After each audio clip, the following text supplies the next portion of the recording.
Buenos días a todos. Esta es nuestra tercera clase de este curso de teorías del conocimiento. En esta ocasión vamos a continuar con nuestro diálogo, el de Teto, de Platón. En la clase anterior vimos la primera parte, la primera gran parte de este diálogo de Teto.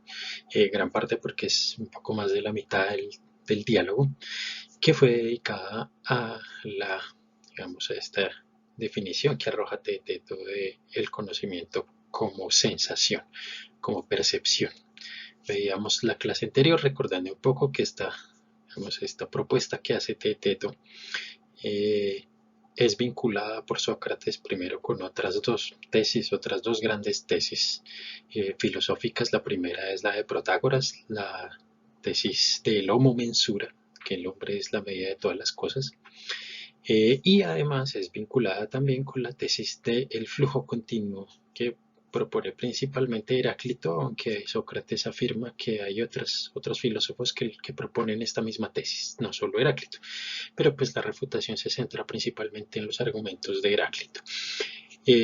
Bien, esta tesis, esta primera propuesta de Teto, de que el conocimiento es sensación o es percepción, se refuta.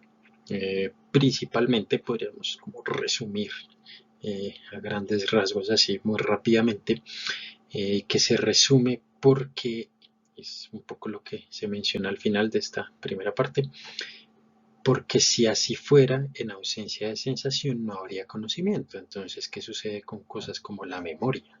¿Sí? ¿Qué sucede cuando tenemos algo estático que queda de alguna manera en el alma? Tendríamos que afirmar que no hay conocimiento. Si aceptamos la tesis de que el conocimiento es sensación, pues sí. Y ese es el gran problema de esta tesis.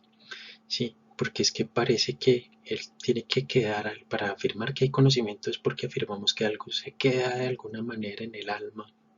Alma es la expresión antigua para esto. Podríamos hablar de la mente, la memoria, ¿sí? Algo que permanece de alguna manera en la memoria es el conocimiento.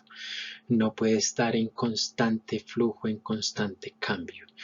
Claro, si refutamos una de las tesis, las tres básicamente eh, quedan refutadas, o al menos en lo que se refiere al conocimiento. De pronto en otros aspectos no, pero en lo que refiere al conocimiento sí, porque sería imposible hablar de conocimiento solamente en términos de sensación. Claro, parece, y un poco esta es como la gran moraleja de esta parte del diálogo, que parece que el conocimiento tiene que ver con algo más bien que se mantiene, con algo estable. Sí, hay flujo, pero el flujo ni siquiera podríamos decir que lo conocemos, o los choques que se dan cuando, digamos, cuando se da la percepción, no podríamos ni siquiera identificar los conocimientos como conocimientos si no hay algo que permanezca estable en medio del cambio. Esa es una de las grandes críticas de Platón a esta teoría de Heráclito. Eh, este es, digamos, como un punto importante en la refutación, eso lo vimos en la clase anterior, haciendo aquí un breve resumen, muy breve, eh, para pasar a nuestra segunda parte del diálogo, que es cuando Teto, digamos, dice, no, está bien, por este lado no es, por el lado de la sensación no es, vamos a pasar más bien a otro punto.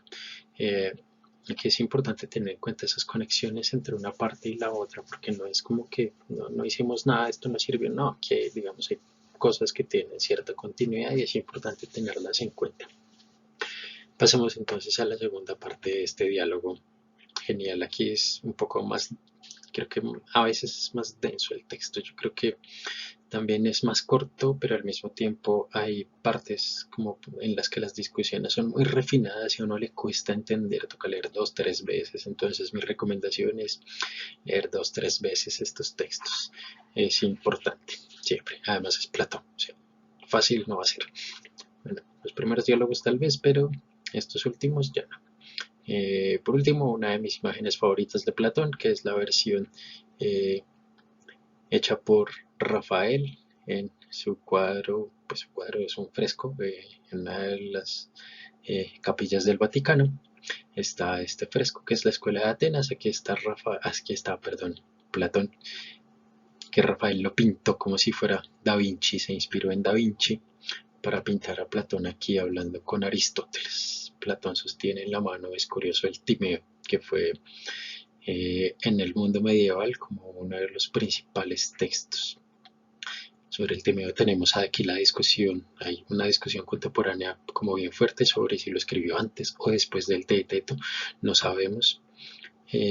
Si lo escribió después del Teeteto, estaría de alguna manera como reivindicando la teoría de las ideas en este Teeteto, pero si lo escribió antes y el Teeteto es posterior al Timeo, habría aquí sí realmente como una crítica muy fuerte a la teoría de las ideas, que por cierto en este texto no se menciona y eso digamos ha sido como notado por casi todos los intérpretes de Platón, es porque aunque yo creo que sí hay ciertas referencias y en esta segunda parte me parecen como interesantes esas referencias a las cosas en sí, a lo que es en sí, aunque no es exactamente a lo mismo que se refería en otros textos como la República o, curiosamente, el Timeo. Si me lo preguntan a mí, yo sí soy adepto de aquellos que opinan que aquí ya hay como una, no superación, pero sí una profunda crítica a la teoría de las ideas. Incluso hay algunos que dicen que en estos textos, no en el Teeteto, sino en el Sofista y el Político, aparece un extranjero. Algunos dicen que el extranjero era Aristóteles, que ya hay mano de Aristóteles acá, según algunos. Aristóteles muy joven, seguramente, 25, 30 años tal vez, un poco más, pero ya discutiendo fuertemente estas doctrinas, esta teoría de las ideas con su maestro. Bien, pasemos al texto de Platón. Bien, recordemos algunas como de las principales conclusiones de la parte anterior que van a estar muy conectadas con esta segunda parte. Bueno, la primera pues es la conclusión de que la sensación no puede ser conocimiento, de que no es lo mismo sentir que conocer. Es la gran conclusión. Pero de ahí se siguen varias conclusiones y esto es importante tenerlo en cuenta acá. Y es esto que dice, esto que afirma Sócrates. Y es que el conocimiento no puede estar en los estados afectivos, en los patos. Un patos, digamos, de ahí viene la palabra pasión en español. Es más o menos de la misma raíz. Es aquello que sentimos también. Es otra, digamos, es otra palabra para traducir sentimiento del español al griego antiguo, podríamos decirlo así, un poco jugando con el lenguaje al revés. Eh, un patos también es, los griegos también se referían con un patos a una emoción, por ejemplo. Eh, pero, y el traductor aquí, Marcelo Boeri, hace una cosa interesante, es utilizar la expresión estado afectivo para esto. Es un estado en el que percibes, sientes algo, en el que algo te afecta. Sí, esta es, digamos, la razón de utilizar esta expresión estado afectivo. Estás en un estado tal que sientes que algo te está afectando. Y eso es lo que sucede básicamente cuando uno tiene una sensación, no toca algo y uno siente que algo lo está afectando. Bien, lo que afirma Sócrates es que el conocimiento no está en ese estado, sino que está en cómo evaluamos ese estado, porque ese es, digamos, un poco el asunto con respecto a la crítica a concebir el conocimiento solamente como sensación, y es que hay veces lo evaluamos de distintas maneras. Quise un poco, esta es una ilustración un poco curiosa, pero me pareció interesante, la imagen no tiene nada de, la saqué aquí del PowerPoint. Eh, Muchas veces uno coge estas bombas, burbujas de jabón y las toca, pero uno no siente que las toca, pero uno ve que se explota. Sí. Entonces hay algo curioso ahí con que como que los sentidos no están muy de acuerdo o uno como que cree que sintió que la bomba explotó. Sí, por el jaboncito que siente. A veces ni siquiera no se siente nada, pero uno escucha o uno ve. Claro, entonces, ¿por qué uno tendría que decir que la bomba explotó? Ah, es una combinación de un montón eh, de patos, de estados afectivos, no uno solo. Entonces, depende de cómo uno evalúe, digamos, distintas sensaciones. ¿Sí? Que uno puede decir que hay conocimiento o no. Esa es una parte de una conclusión acá como bien interesante y es como que la sensación, acuérdense de esto que decía Sócrates al final de la parte anterior, de que uno no ve con los sentidos, sino a través de los sentidos. ¿Sí? Uno no siente con los sentidos, uno no ve con el ojo, uno ve a través del ojo, pero realmente con que ve o con lo que ve es con el alma. ¿Sí? Esta es una conclusión importante para tenerla en cuenta acá. Entonces no está en el estado, no está en el patos, en el puro contacto, en la pura sensación, ¿sí? En la pura afección, podríamos llamarla así también, ¿sí? Ser afectado, no está en ese ser afectado, sino en cómo evaluamos o cómo recibimos ese ser afectado, y eso ya no depende directamente de los sentidos, sino del alma. Esa es la primera, digamos, como conclusión a tener en cuenta ahora acá. La segunda es esto, pues aquí casi literaria, es que el conocimiento debe estar en aquello a lo que se dirige el alma cuando se ocupa de las cosas que son. ¿Por qué? Porque acuérdense de este asunto de que necesitamos una cierta estabilidad para poder tener conocimiento. Si todo está en constante flujo, si todo está en constante cambio y no hay algo que permanece, ni siquiera es posible poder percibir las cosas que son. Entonces aquí observen cómo cambia. Y también, claro, esto es una vieja tesis, que es la tesis de Parmenides, de que lo que es lo mismo que es pensable en una de sus versiones, o hay la traducción, esta famosa de Jonathan Barnes, de que lo mismo es para ser y para conocer o para pensar, ¿sí? Es, digamos, el fragmentico este medio críptico del poema de Parménides. Entonces, claro que cuando hablamos, estamos hablando de conocimiento, estamos hablando del mismo tipo de cosas que son. Aquí hay, digamos, digamos, cierta vuelta Parménides, tal vez, que pues tenemos que ocuparnos de las cosas que son, porque de lo que no son no podemos tener conocimiento, porque sí, claro, no solamente porque no es, porque no existe, pero si además afirmamos que todo está en constante cambio, ¿sí? Y en flujo constante a lo Heráclito, y no hay nada que permanezca, pues ni siquiera podríamos hablar de conocimiento. Esto también es un gran problema para Platón, porque es que, bueno, y si realmente todo está en constante cambio, pues de verdad no es posible el conocimiento. Entonces también es un poco el problema que hay acá, y es si siquiera es posible el conocimiento, ¿sí? Que Platón no está suponiendo de entrada que existe el conocimiento y vamos a mirar qué es. No, tiene algunos supuestos, algunas hipótesis, y bueno, miremos a ver si con esta, si con aquella, si con la otra. Y esto, claro, también es bien curioso, este diálogo que termina de forma aporética, o sea, que no tiene respuesta. No nos da al final del diálogo como esta es la definición de conocimiento. No, eso no sucede. Entonces también hay que tener en cuenta un poco, digamos, estos asuntos y este final aporético y esta manera de conducirse de manera aporética el diálogo. Y es que Platón está realmente poniendo en cuestión la posibilidad del conocimiento mismo. Bien,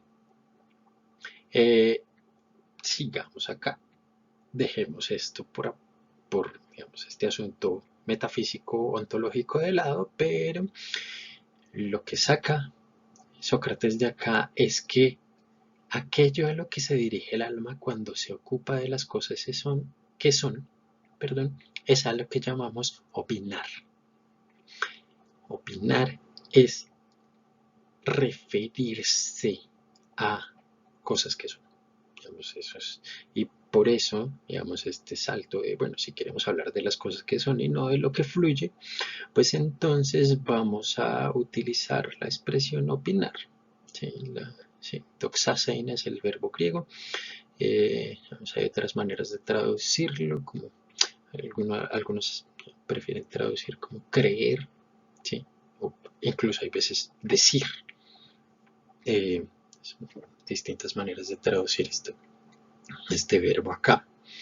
Bien, y aquí entonces se introduce la nueva definición, y es la definición de que, digamos, el conocimiento es la opinión verdadera. ¿Por qué? Porque hay opiniones falsas, y las opiniones falsas pues no se pueden considerar conocimiento. Bueno, entonces la nueva propuesta es que el conocimiento es la opinión verdadera. El La segunda parte del diálogo se dedica a examinar esta segunda propuesta, esta segunda posible definición de conocimiento. Vamos a ver cómo nos va. Porque un poco para anticiparnos, el gran problema va a ser, bueno, distingamos opinión verdadera de opinión falsa. ¿Cómo es eso posible? ¿Es posible? Vamos a ver qué nos dice Platón. Bien, tenemos esta nueva definición de saber o de conocimiento que da Teto, que es que el saber es opinión verdadera. Eso es lo que él afirma. Inmediatamente Sócrates plantea el siguiente problema, que es el gran problema de toda esta sección, y es, bueno, si el saber es opinión verdadera, ¿cómo es posible la opinión falsa? ¿Sí? ¿Cómo es posible que se dé la opinión falsa? ¿Cómo es posible que la gente opine falsamente? Es decir, que tenga creencias erróneas, podemos ponerlo así. ¿De dónde surgen las creencias erróneas que tienen las personas? ¿Sí? ¿Por qué surgen? ¿A qué se debe? ¿Qué tipo de procedimiento se da en el alma, en la mente de las personas para que tengan creencias erróneas? Esta es como la gran pregunta de Sócrates a resolver en, en esta sección, en esta parte del diálogo, pues para poder dar respuesta a la pregunta que es el conocimiento, si el conocimiento es realmente opinión verdadera. Observen que el asunto aquí es, bueno, si el conocimiento es opinión verdadera, bueno, entonces tenemos que poder distinguir opinión verdadera de opinión falsa, porque hay opiniones falsas. Bueno, entonces, ¿qué posibilidades hay? Hay una primera hipótesis, es con la que arranca Sócrates. Dice, bueno, es probable que la opinión falsa surja del no saber. Si la opinión verdadera es conocimiento, entonces es una posibilidad a explorar que la opinión falsa resulte del no saber. Pero bueno, ¿cuál es el problema que tenemos acá? No, digamos, ¿cuál es el asunto que señala Sócrates acá con esta primera hipótesis? Digamos, hay un primer supuesto que se plantea aquí en el diálogo y es que uno o sabe o no sabe, pero no hay, digamos, término medio, siempre hay alguna relación, no, digamos así como positiva o negativa con respecto al conocimiento, o sabemos o no sabemos. Bien, si esto es así, entonces, según según la definición propuesta, pues el que opina bien sobre lo que sabe o sobre lo que no sabe. Son las dos posibilidades. El que opina, digamos, verdaderamente, ¿sí? Entonces es el que dice las cosas de sabe, según la definición. Claro. Y el que opina falsamente, entonces, opina sobre las cosas que sabe, uy, aquí la cosa es problemática. Porque nadie opina sobre cosas de las que no tiene conocimiento, es decir, sobre las que tiene ignorancia absoluta. Observen que para que funcione este argumento tenemos que contraponer conocimiento a ignorancia absoluta. ¿Sí? Porque claro, un poco ese es el problema, aquí es donde están, este es el enredo aquí, y es, bueno, ¿será que hay algo a mitad del camino entre el saber y la ignorancia absoluta? Ese pues, digamos, ¿cuál es esa mitad del camino? ¿A qué corresponde esa mitad del camino? Aquí parece que de entrada pues es una cosa muy difícil de sostener, parece que está la opinión falsa, pero ¿de dónde proviene? Pues del mismo conocimiento, no, por ahí no es. Esa es la primera parte de esta, digamos, de este diálogo, de esta parte, y es pues la opinión falsa no puede venir ni del saber ni del no saber, es decir, de la ignorancia.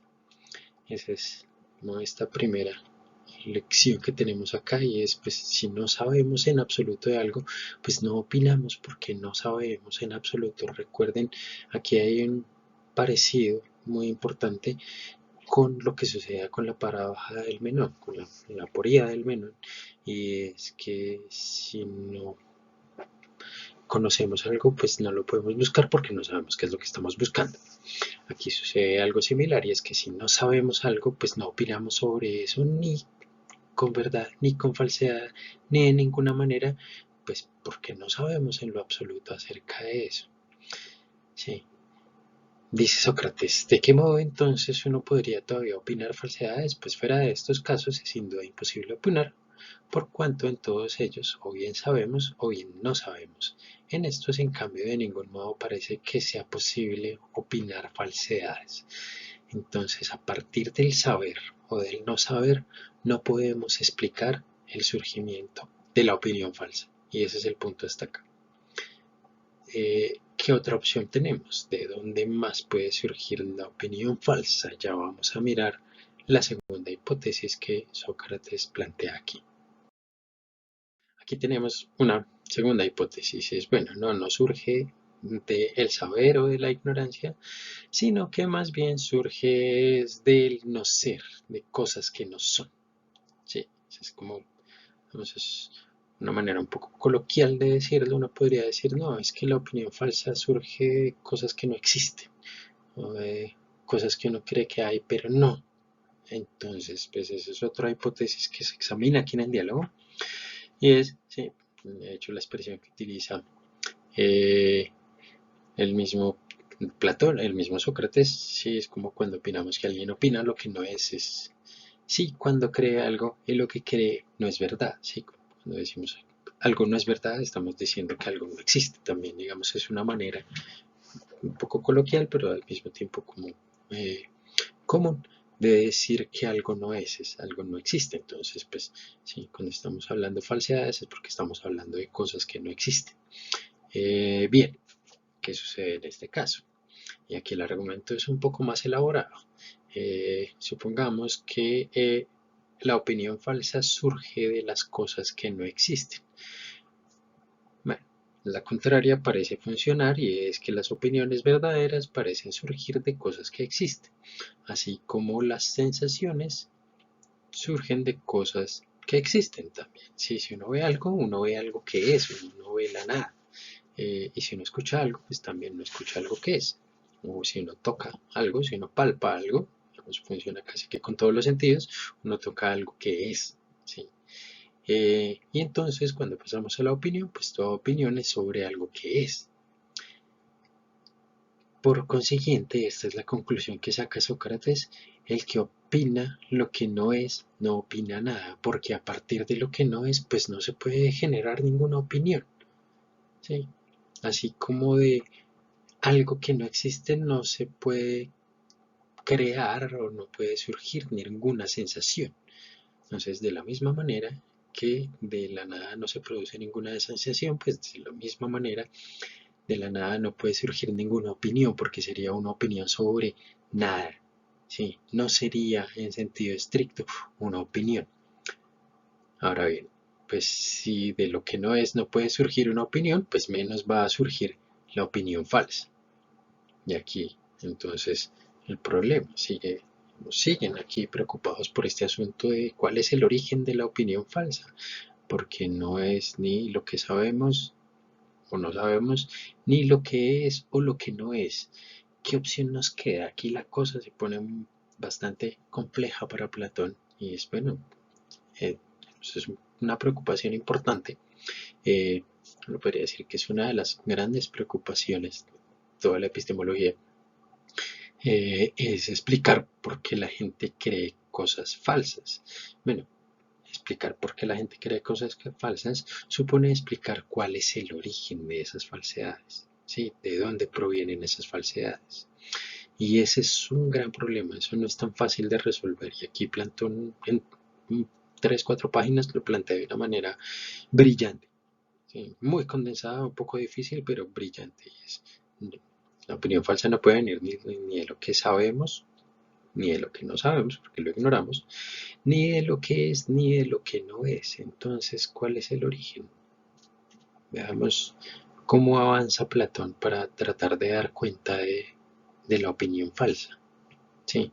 O un poco lo que puede suceder es más bien que ¿qué es lo que va a suceder? Más bien, spoiler alert, es que más bien haya que más bien rechazar esta hipótesis de que la opinión verdadera es el conocimiento. Esa es otra posibilidad. Iremos con qué sigue Platón. Bueno, la siguiente hipótesis, o digamos la siguiente, sí, hipótesis o teoría, llamémoslo así, que plantea Sócrates, es que la opinión falsa se da es más bien cuando uno tiene una otra opinión, una opinión paralela, ¿sí? Que una cosa es otra distinta, no la que realmente es. Dice Sócrates, ahora bien, cada vez que el pensamiento de alguien se hace eso, es decir, toma una opinión por otra, no tiene que estar pensando también ambas cosas o una de ellas. Sí, tiene que hacerlo o a la vez o una tras otra. Cuando toma una cosa por otra es porque está pensando una en lugar de la otra. Voy a poner un ejemplo acá que me parece bien interesante, es un ejemplo muy curioso. Es que uno podría decir que Sam el pastor, que es este pastor ovejero de la Warner, atrapó a Willy Coyote. Pues uno podría decir, la opinión es falsa. Este no es Willy Coyote. Momento, ¿cómo así? Sí, eh, pues resulta que este es el otro coyote que aparece en la Warner, que se llama Ralph Lowe. Bien, ahora, ¿cuál es el asunto con Platón? Y ya volvemos a Sam, el pastor, para ver si Sam, el pastor, tenía una opinión falsa o nosotros teníamos una opinión falsa sobre lo que hizo Sam, el pastor. Eh, Dice Platón, parece ser imposible que uno tenga opiniones contradictorias o que uno se diga a sí mismo que una cosa es otra. Pues claro, uno no se dice a sí mismo como, sí, ¿qué se me ocurre? Esta taza es negra. No, nadie se dice cosas contradictorias a sí mismo. O sea, yo sé que esta taza es blanca y yo no me voy a decir al mismo tiempo esta taza es blanca y negra. Bueno, tiene las pinturitas ahí, pero yo no puedo decir que es negra.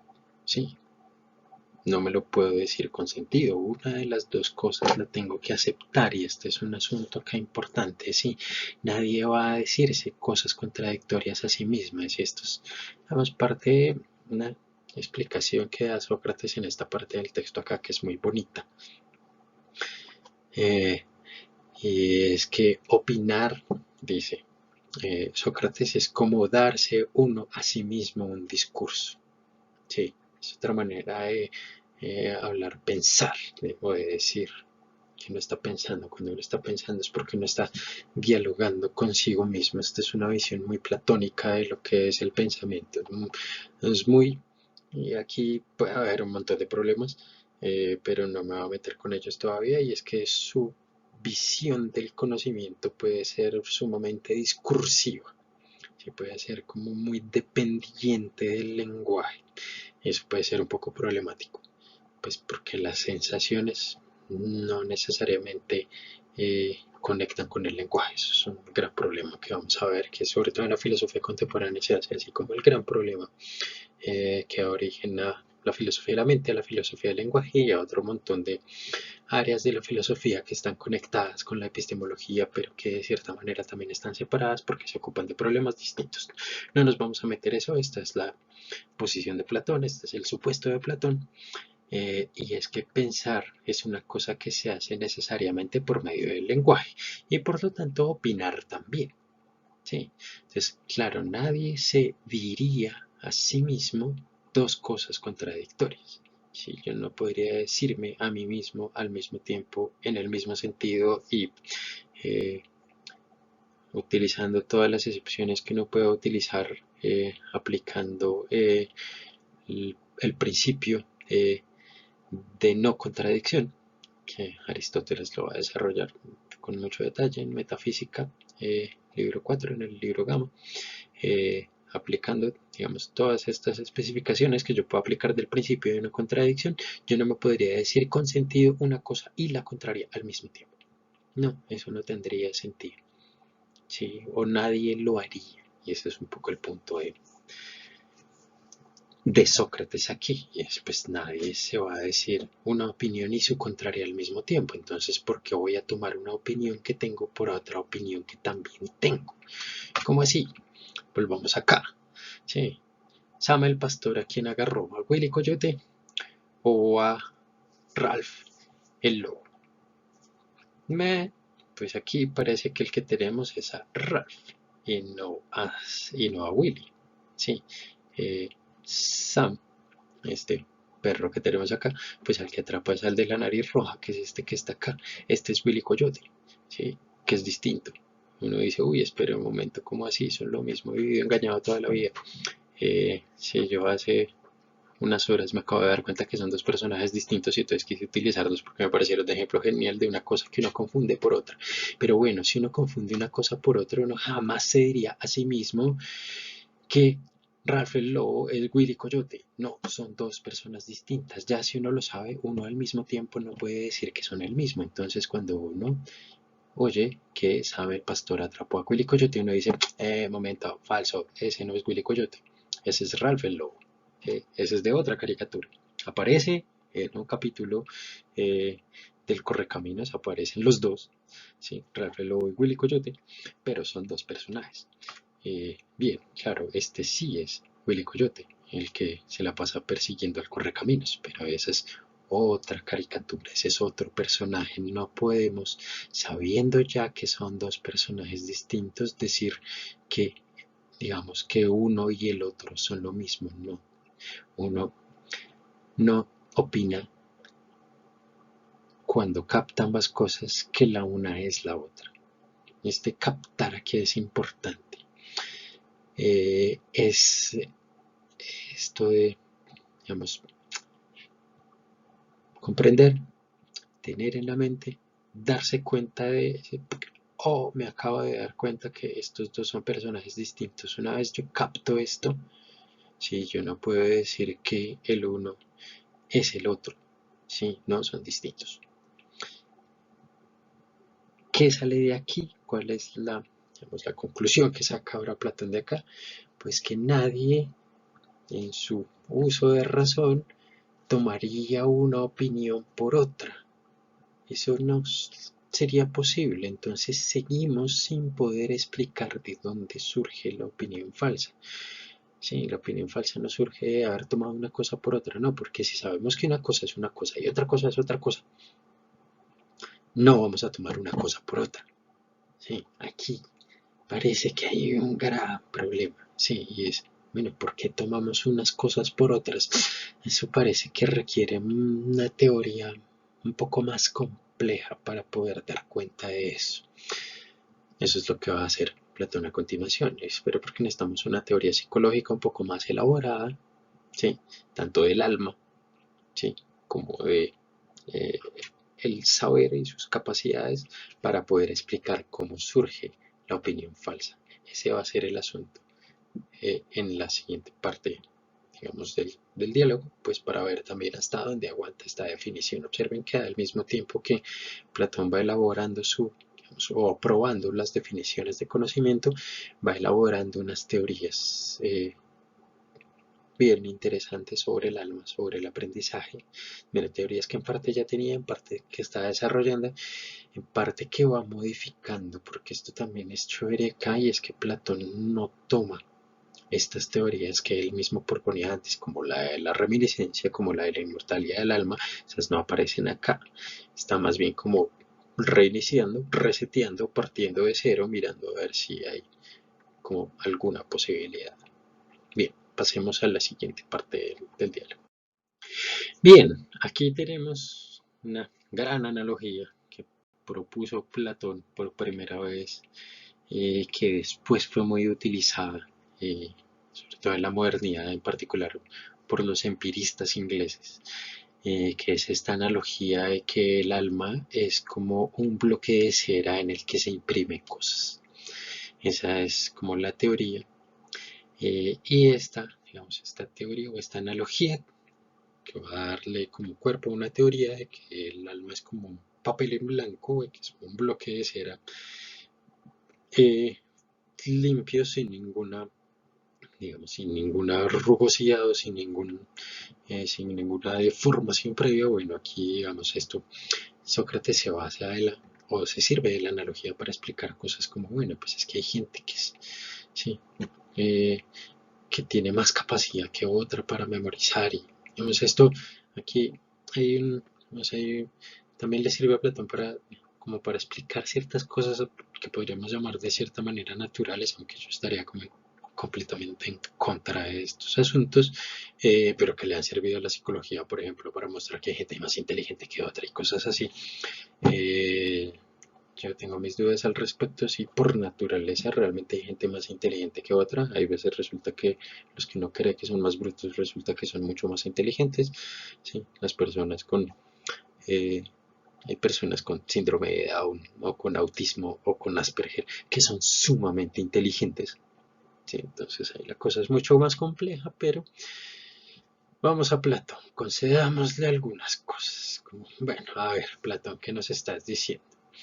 Si suponemos, dice Platón, que somos como un bloque de cera en el que se van imprimiendo sensaciones, aquí la relación con la sensación sigue siendo muy importante si suponemos. Si las sensaciones, pues así podemos dar cuenta de cómo es posible el error. ¿Cómo? ¿Qué dice Sócrates? Pues también para dar cuenta de cómo es posible opinar falsamente. Acuérdense que esto es el dolor de cabeza del momento del que Platón, el que Sócrates trata de dar cuenta. Dice Sócrates, diré que nosotros no llegamos a un acuerdo correcto cuando acordamos que es imposible opinar que las cosas que uno sabe son cosas que no sabe y encontrarse en la falsedad. Por el contrario, hay un modo en el que es posible. ¿En qué modo es posible encontrarse en la falsedad? Sí. ¿En qué modo es posible encontrarse en la falsedad? Sí. Cuando, digamos, cuando conocemos cosas. Entonces, bien, esta analogía de la cera, nos introduce una nueva posibilidad. ¿Cuál es la nueva posibilidad? O digamos, qué es lo que está suponiendo aquí Platón, o cuál es el ingrediente adicional que está metiendo Platón aquí. Y es el del aprendizaje, el de, es que antes sabíamos, antes ignorábamos, ahora sabemos. Cuando pasamos de un estado de ignorancia a un estado de conocimiento, pues lo que tenemos que decir es que aprendimos algo. Sí. Antes no teníamos esto en nuestra cabeza, supongamos, ¿sí? El buey, el toro. No estaba en nuestra cabeza, lo vemos, pasa a nuestra cabeza como si fuera algo que nos imprimen en el alma y queda allá. Y no solo eso, el avión, más cosas, vemos y vemos y vemos y vemos cosas que van quedando impresas en nuestra alma. Sí, esa es, digamos, como la analogía, nos van imprimiendo cosas. Bien, esta es como la teoría, digamos, hay no solamente una teoría del conocimiento, sino que tenemos que negarle una teoría del aprendizaje, es cómo es posible adquirir nuevo conocimiento. Pues bueno, lo que dice Platón es que el conocimiento es posible cuando nos sellan cosas en la cabeza, percibimos cosas y nos van quedando cosas. Antes no las teníamos, ahora sí las tenemos. Entonces, antes éramos ignorantes, ahora somos sabedores, conocemos. Bien, ahí va la teoría, miremos qué dice Platón. Bien, supongamos esta teoría para ver si nos da cuenta de la opinión falsa, y lo que trata de mostrar Sócrates es que parece que sí, que nos da cuenta de casos en los que opinamos falsamente. ¿Cuáles son esos casos? Miremos qué es lo que está sucediendo acá. Dice Sócrates, pues primero que no es posible opinar falsamente cuando uno sabe y percibe. Si uno tiene una sensación y uno la guarda al mismo tiempo, pues no hay, digamos, no hay opinión falsa, porque si yo estoy viendo algo y al mismo tiempo lo estoy teniendo en la cabeza, pues las dos cosas son, digamos, lo mismo, entre comillas. Ojo con ese lo mismo, porque es que no son exactamente lo mismo. Una cosa es mi representación mental del gato, por ejemplo, o de la mofeta en este caso, y otra cosa muy distinta es el gato y la mofeta como animales. Una cosa es lo que yo tengo en mi cabeza y otra cosa es lo que está en la realidad. Son dos. Ya, no me voy a meter con este problema que es, vamos, otro de estos grandes problemas que está, revuelve lo metafísico y lo ontológico, y es, bueno, ¿cuál es la naturaleza de estas cosas que tengo en mi cabeza? ¿Es distinta o es la misma de las que están por fuera? Si es la misma, ¿por qué puede decir que una cosa representa a la otra? Vamos a dejar todo eso por ahora.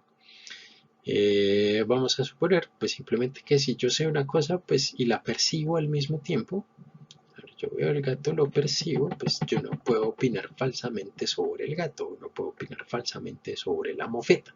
Si yo lo estoy viendo, si lo estoy percibiendo. Ahora puede haber un nuevo caso en el que yo solamente los tengo en mi cabeza. Si solamente los tengo en mi cabeza, pero los sé, los conozco, no puedo opinar falsamente sobre ellos. Volvamos a la metáfora. Yo no puedo confundir en mi cabeza, ¿sí?, que un gato es una mofeta, un zorrillo, si yo sé que son distintos un gato y una mofeta. Así como en el ejemplo anterior, el de Willy Coyote y Ralph el Lobo, ¿sí? Yo no, digamos, no me puedo decir a mí mismo que son lo mismo, no puedo cambiar el uno por el otro porque yo sé que son distintos. Entonces, aunque yo no esté percibiendo, si yo realmente sé, yo no voy a opinar falsamente sobre aquello, sobre lo que sé, sobre lo que conozco. ¿Sí? Y también, claro, este es el otro asunto, si yo sé que una cosa es distinta a la otra, pues tampoco opino falsamente. ¿Sí? Si yo ya sé que son distintos, pues yo no voy a decir que son lo mismo. No, espera, esto no sucede. Sin embargo, y aquí viene la parte importante de la teoría, es, bueno, tratemos de dar cuenta del error perceptual. Cuando yo veo algo y veo que no es eso que yo creía que estaba percibiendo. Vamos, para eso se introduce la teoría de la cera, y eso es lo que trata de dar cuenta. Cuando yo percibo algo y después digo, uy, no, espere, no, como que no es, me equivoqué. ¿Sí? El ejemplo que utiliza aquí Platón es, sí, si yo veo a Teto de lejos y digo, uy, ahí viene Teodoro, uy, me equivoqué. ¿Sí? Con ese tipo de ejemplos que uno puede dar aquí. Bien, hay un elemento que tenemos que introducir aquí adicional, ya lo señalamos en el ejemplo, y es que es posible sentir y no sentir lo que uno sabe. Observen que este sentir y no sentir, o percibir y no percibir es importante, porque una cosa es percibir algo, ¿sí?, cuando yo lo estoy viendo, y ahí yo puedo decir que yo lo conozco. ¿Sí? Si yo veo un perro, yo digo, yo sé que es un perro, pero yo puedo seguir con la representación del perro en mi cabeza, con la idea del perro, con el concepto de perro, con lo que sea del perro en mi cabeza, y aún así seguir diciendo que yo sé que es un perro. ¿Sí? Es porque yo los he visto, y no solamente porque yo los he visto, sino porque tengo algo en mi cabeza asociado con los perros. Pues este es un poco el asunto. Entonces, aunque no sienta, aunque no perciba el perro, yo puedo saber que es un perro. ¿Sí? Esta diferencia entre estos dos asuntos va a ser muy importante aquí. Bien, ahora sí pasemos a, bueno, entonces, ¿cómo es posible que sea el error perceptual, que es el gran problema acá? Sí, si el alma es como una cera, como un bloque de cera, pues lo que sucede es que uno puede confundir una impresión con otra. Sí, pues uno tiene unas impresiones aquí en la cabeza, ¿sí?, y creer que esta impresión que yo tengo acá es esta que yo tengo acá. Es como, sí, yo, digamos, por algún defecto, llamémoslo así, casi que en esos términos lo está poniendo Platón, en mi bloque de cera, pues como yo no veía hace mucho tiempo estos animales, sí, pues se me fueron borrando, y observé que en este sentido la analogía, sí, la cera va como debilitando, se va haciéndose más blandita, se va derritiendo, sí, y entonces pues yo confundí una impresión con una cosa distinta. Sí, entonces yo confundí el gato con el zorrillo, como pasa en el cuento de Pepe Le Pew también de la Warner. Sí, hoy estoy muy Warner, qué fastidio. Bien, puede pasar eso, puede pasar lo contrario, que confunda más bien esta con la otra. Sí, sí, claro, así yo puedo dar cuenta del error perceptual. No, es que lo que pasa es que los recuerdos que yo tengo están borrosos, son muy malos, no me acuerdo, hace mucho tiempo no los veía, etcétera, etcétera, etcétera. La explicación, observen, está en términos psicológicos, en términos de un cierto desgaste del alma al que se le fueron borrando sus impresiones, o quedaron mal hechas, o le puse otras impresiones encima y se me fueron dañando. Digamos, así en esos términos está puesto aquí el error perceptual. Claro, el error perceptual no depende de esto que tengo acá, sino de más bien de estas cosas que tengo acá que se me fueron borrando, que no son. Y aquí empieza la teoría a ponerse un poco más elaborada. Dejan de ser conocimiento y por eso es que las llamamos opiniones falsas. Ese sería el asunto. Sí, por eso, claro, incluso yo puedo confundir algo que nunca he visto jamás en la vida con algo que creo que tengo en la cabeza. Sí, bueno, nadie podría decir que un alien es una mofeta, pero pues, claro, ¿alguien ha visto un alien? ¿Alguien? No. ¿Por qué todas las representaciones que tenemos? Porque, bueno, se las inventaron, eh, se las inventó Steven Spielberg, se las inventó Stanley Kubrick, se las inventó el que sea que se haya inventado estas primeras representaciones de los aliens. Eh, pues sí, uno podría decir, no, vieron un personaje y se les hizo muy parecido a algo que ya tenían en la cabeza, pero ese algo que tenían en la cabeza podrían decir no es que es borroso porque no cuadra exactamente con la representación que tenemos. Entonces, bien, claro, así podríamos decir, o así más o menos de esta manera podemos dar cuenta de un tipo de error del que se generan las opiniones falsas y es el error perceptual cuando percibimos algo que no es. Claro, poco es dar cuenta de esta expresión coloquial, eh, pero no es que estemos hablando de cosas que no existan en lo absoluto, sino de más bien de cosas que confundimos unas por otras, pero no es porque las cosas es distintas, no es porque yo me diga a mí mismo que son dos cosas distintas, sino porque hay algo en mi mente, en mi alma, que hace que yo no las capte tal como son. Eso es lo que el ejemplo estaría mostrando y para lo que estaría sirviendo. Sobre todo esta teoría del alma como un bloque de ser, ¿sí? Que se va desgastando, se va deformando, es defectuosa, tiene problemas, etcétera, etcétera, etcétera. Es una teoría muy problemática, claro que es una teoría muy problemática, eh, pero nada, de cierta manera es interesante y además ha hecho mucha carrera. Ha hecho mucha carrera, ya les dije yo, en los empiristas ingleses, por ejemplo, un poco también podríamos decirlo así como en el conductismo, ¿sí? También ha hecho mucha carrera, entonces hay que conocerla y hay que ver cuáles son sus problemas, ¿sí? Pero al menos digamos que sirve para explicar esto que llamamos error perceptual, ¿sí? De por qué percibimos unas cosas cuando realmente son otras, ¿sí? Claro, detrás de todo esto hay muchos problemas con los que hay que como hilar fino y tener cuidado y van a reaparecer constantemente a lo largo de la historia de la filosofía. Bien, pasemos a la siguiente parte del diálogo. Si todas las opiniones falsas proceden del error perceptual o no, porque si no, pues todavía nos queda un problema por resolver. Bueno, ahora tenemos un nuevo problema. Logramos dar cuenta de cómo era posible, o logró Platón dar cuenta de cómo era posible el error perceptual, pero resulta que no todos los errores que dan lugar a las opiniones falsas son errores perceptuales. Hay lo que podríamos llamar, yo llamo hacia aquí, errores de cálculo. ¿Sí? ¿Qué pasa cuando estamos sumando y decimos 7 más 5 es igual a 11? ¿Qué sucede ahí? ¿De dónde provienen estos errores? Porque ahí ya la percepción no tiene nada que ver y no hay, no parece, digamos, intervenir ningún problema en nuestra manera de relacionarnos con el mundo, sino que es algo que sucede solamente en nuestra cabeza, en nuestra mente. Sí, entonces, ¿qué es lo que sucede cuando sí, no interviene la sensación para dar lugar a la opinión falsa? ¿De dónde procede esta opinión falsa? No viene de algo de afuera, sino que viene de algo nuestro, llamémoslo así. Bien, aquí hay un asunto importante y es que para poder dar cuenta de este otro error, ¿sí? Este error cognitivo, llamémoslo así, ya no perceptual, sino más bien como de cálculo, Platón tiene que introducir una nueva teoría. Una nueva teoría porque la teoría anterior se queda corta tratando de explicar estas cosas. Pues ¿por qué se queda corta? Pues porque la teoría de la cera nos explica más bien cómo es nuestra relación con respecto al conocimiento y la percepción. O sea, la percepción lo que hace es recibir cosas y ponerlas en la mente, en el alma, la palabra de Platón.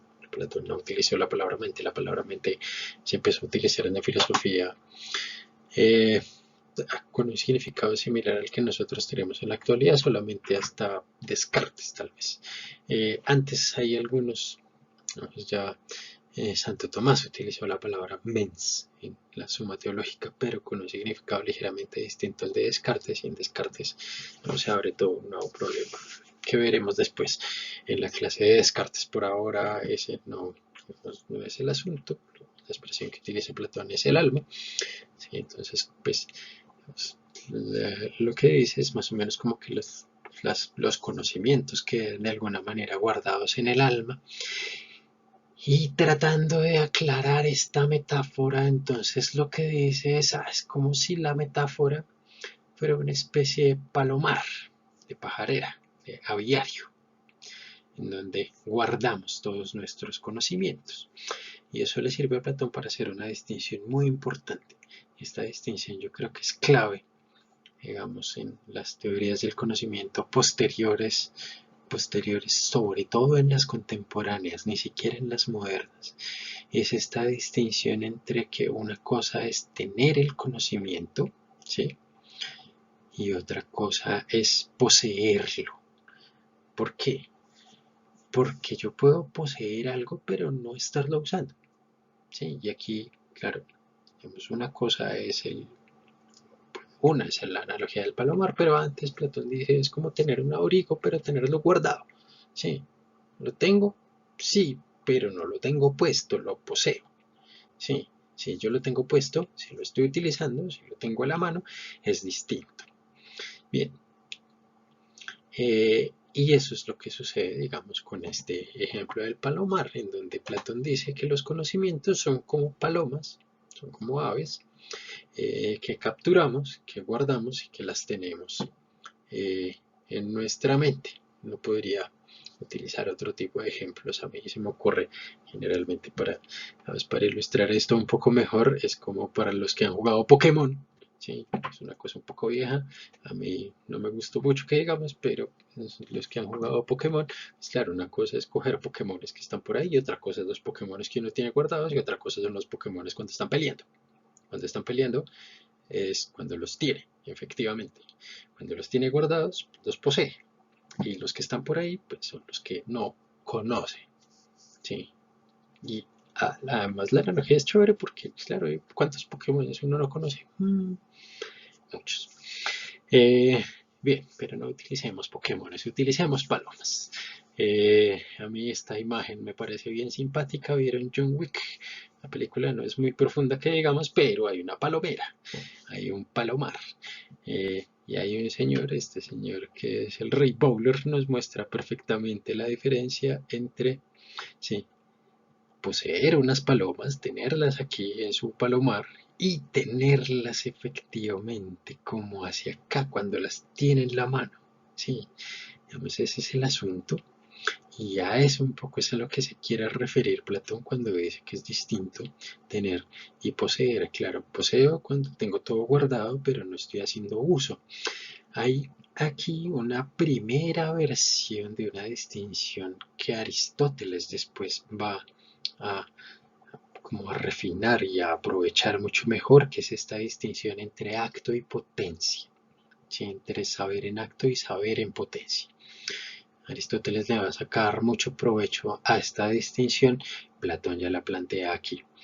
Y es una distinción muy interesante porque entonces, claro, yo tengo un montón de conocimientos en mi cabeza, pero yo no los estoy usando todo el tiempo. Yo los uso solo en ciertos momentos, solo en ciertas ocasiones. Y esta analogía o esta nueva, digamos, teoría, ¿sí?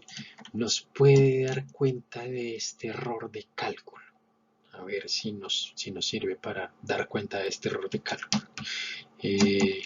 Claro, digamos, aquí sí podemos, pues, completando la analogía, pues claro, una cosa es poseer las palomas, poseerlas estas que tenemos acá, y otra distinta es tenerlas, sí, pues cuando las tenemos efectivamente en la mano. Entonces, en cierto sentido, podríamos decir que el rey Bowler, sí, efectivamente tiene las palomas porque sin duda pues las posee, están guardadas allí en su palomar o incluso ni siquiera están volando. Claro, esto de adiestrar palomas es algo como viejo en la tradición europea, sí, creo que no solo europea, no tengo mucho conocimiento al respecto, pero sí es algo, digamos, las palomas mensajeras, uno las manda, llevan un mensaje y las mismas palomas se devuelven, digamos, cuando están domesticadas, hacen estas cosas y hacen recorridos larguísimos de 2000, 3000 kilómetros, ¿sí?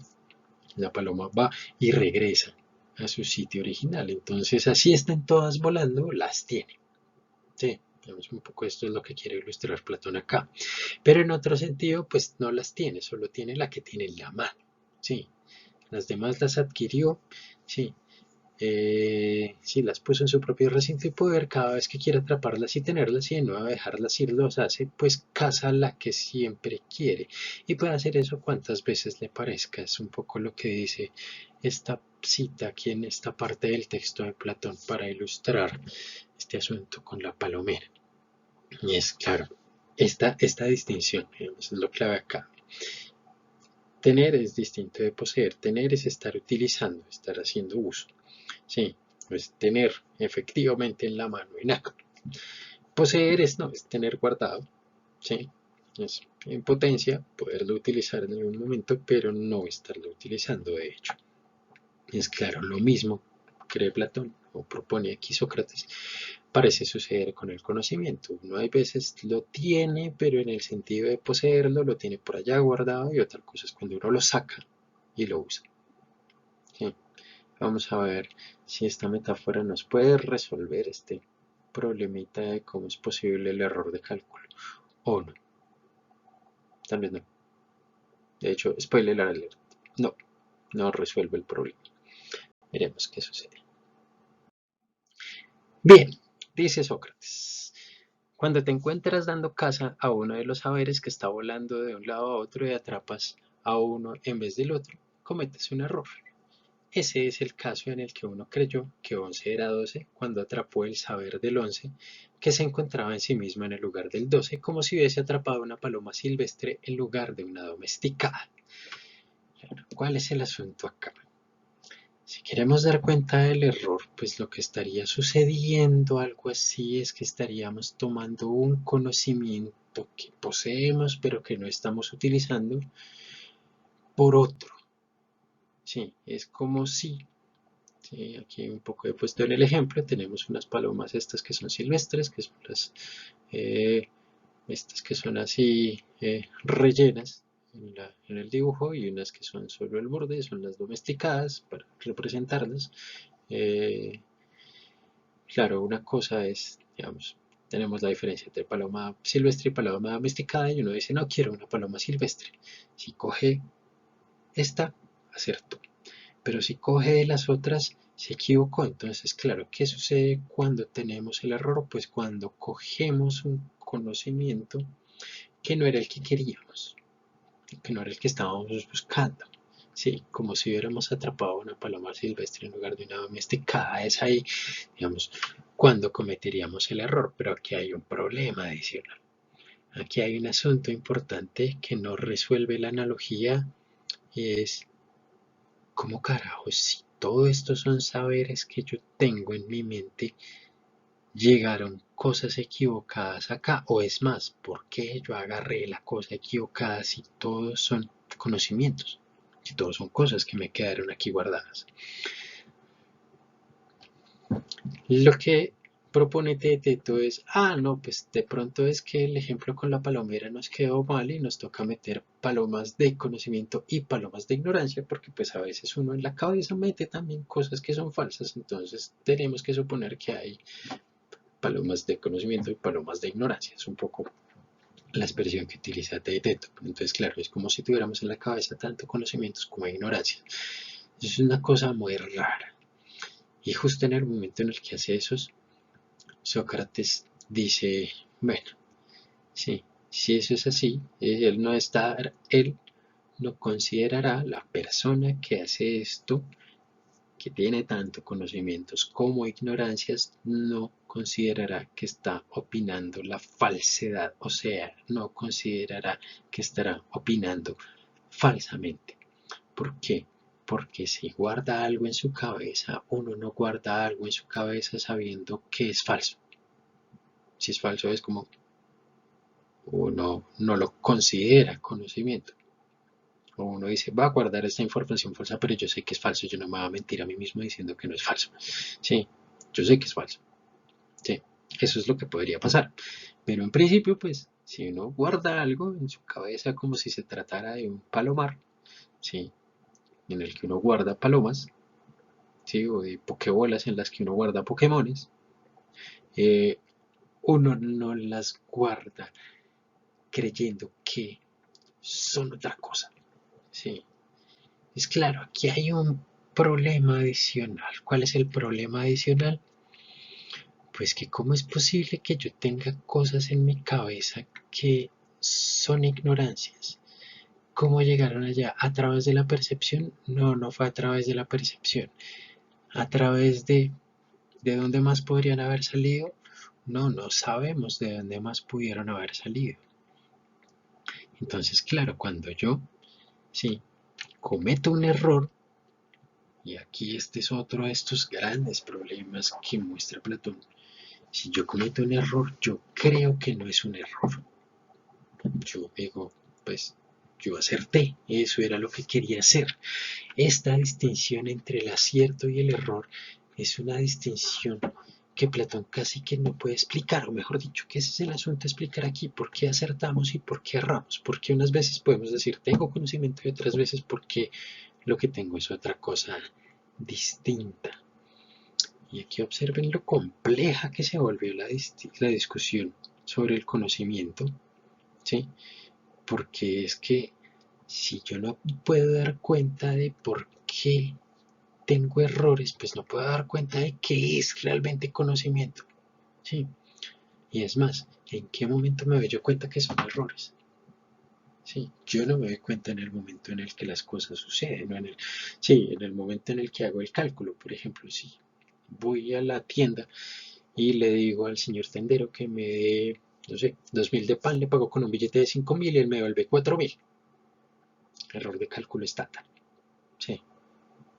Y yo me vengo para la casa todo feliz diciendo, uy, el señor se equivocó. Después se me revuelve la conciencia, me devuelvo, le digo, este pobre señor tendero en medio de la pandemia, qué pecado, los 1.000 pesos le pueden servir para lo que sea, ¿sí? Y pues yo no me voy a enriquecer con 1.000 pesos, voy, se los devuelvo y le digo, señor, usted se equivocó. Observen esto, ¿habría manera de que el señor se diera cuenta que cometió un error de cálculo? Si tiene su inventario muy bien hecho y si tiene sus cuentas muy bien hechas y al final del día cierra caja y dice, uy, me faltan 1.000 pesos, me equivoqué, ¿vas a ver que se equivocó justo dándome las vueltas a mí? Seguramente no. Es, ¿en qué momento nos damos cuenta del error? Aquí Platón, sí, se está preguntando por una cosa que es súper importante y es, carajo, es que casi que incluso requiere un poco de suerte también saber cuando uno se equivoca, ¿sí? No es solo cuestión de, claro, hacer bien los cálculos, hacer bien la cosa. No, de pronto sí, es puro azar también tener conocimiento, esa es otra posibilidad. Y esa es una posibilidad que Platón está dejando abierta también. Que por qué la está dejando abierta, que qué es lo que sucede acá, qué es lo que hay en el error, es algo que Platón va a decir, pues eso es un problema, es el problema del conocimiento, ¿sí? ¿Por qué decimos que conocemos? De pronto no conocemos, de pronto, sí. Las teorías más posmodernas, sobre todo el postestructuralismo francés, dicen que el conocimiento es imposible, ¿sí? Que el conocimiento es un gran invento de la humanidad, ¿sí? Que es más bien como una estrategia de poder, pero realmente bases, fundamentos del conocimiento no hay, y no son los primeros en decirlo, ¿sí? Platón aquí parece ir por ese camino. Después la Academia Media, o sea, los platónicos de siglo y medio después de la muerte de Platón, Arcesilao y Carneades en particular, pues son los papás del escepticismo, el escepticismo académico, justamente por eso se llama escepticismo académico, sí, estos son los académicos, y surgieron justamente en la Academia Platónica y seguramente dándole vueltas a problemas de este tipo. Sí, ellos son los primeros en decir el conocimiento no existe. Lo que tenemos son creencias y cosas probables. Fin. No tenemos muy claro si siguiendo al teteto, siguiendo este texto en particular, pero lo que sí, digamos, sobre lo que sí hay registros es que ellos decían que hay que volver más bien a esta como posición socrática con respecto al conocimiento. Posición socrática que, valga la aclaración, es bastante escéptica y es bastante no sabemos. Él afirma todo el tiempo, yo de lo único que estoy seguro es que no sé nada. Es una posición un poco rara, un poco difícil, pero sí hay aquí en Platón un asunto de si nos devolvemos al conocimiento, si nos queremos preguntar qué es el conocimiento, la cosa es tan difícil que al final terminaríamos pensando que no sabemos nada. ¿Y por qué? Claro, el argumento aquí es muy elaborado, pues porque hay ocasiones, ¿sí? Como estas en las que uno comete un error de cálculo, en las que no puede dar cuenta del error de cálculo, ¿sí? En las que no sabemos que sucedió efectivamente un error de cálculo. El señor Descartes le va a sacar todo el provecho del mundo a esto, porque lo que va a decir Descartes es que es probable que haya un genio maligno que me engañe todo el tiempo haciéndome creer que 2 más 2 es igual a 4. Después vamos a ver Descartes con más calma, pero es un argumento muy similar a este argumento que tenemos acá. Es muy parecido. Para terminar, para volver a la definición de que el conocimiento es opinión verdadera. Bueno, y digamos, con la parte final del diálogo que sería la siguiente clase es, bueno, de pronto tal vez tengamos que añadirle algo más a la opinión verdadera, porque si es un poco el camino de Platón y es el camino de muchos además, porque es que la sola opinión no garantiza que tengamos conocimiento. Esa era, por ejemplo, la posición de Platón en el Menón. Y es que además de tener opiniones verdaderas, teníamos que tener algo que las juntara, que las agarrara, que las ensamblara. Un logos, una explicación, va a llamar aquí este texto. Sí, vamos, como un encadenamiento con otras cosas, con el mundo, con qué, un logos, un discurso. Y por eso justamente la parte que sigue va a ser un poco sobre retórica, aunque no nos vamos a meter mucho con ella. Sí, pero finalmente, ¿por qué rechazamos la definición de que el conocimiento es opinión verdadera? Pues porque no podemos decir cuál es la diferencia entre opinión verdadera y opinión falsa. Sí, y de dónde surge el error de que se crean las opiniones falsas. Sí, tendríamos que decir que eso no es conocimiento, pero hay casos en los que no podemos decir que no es conocimiento. Y ese sería el punto acá. Hay casos como el caso de la palomera, en donde no podemos decir que efectivamente hubo un error porque, ¿sí? Quien comete el error, ¿sí?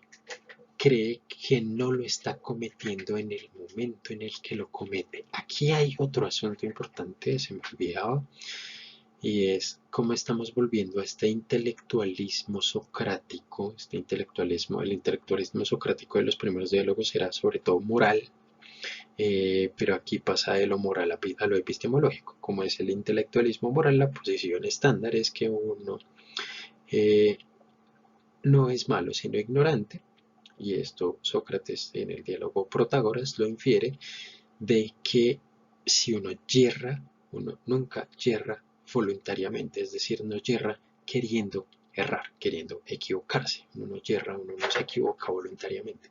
Si uno se equivoca, ¿sí? No quería equivocarse.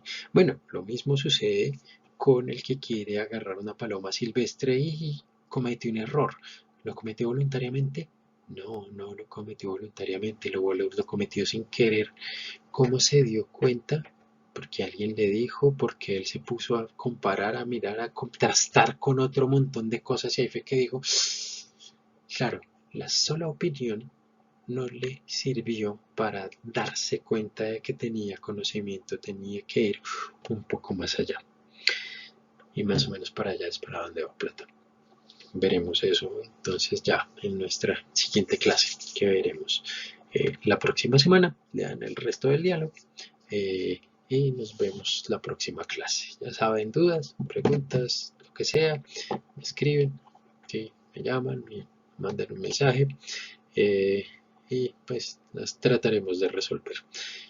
Mucha suerte a todos, cuídense mucho, un saludo, estudien, leen, vivan también, eso es importante y nos vemos después.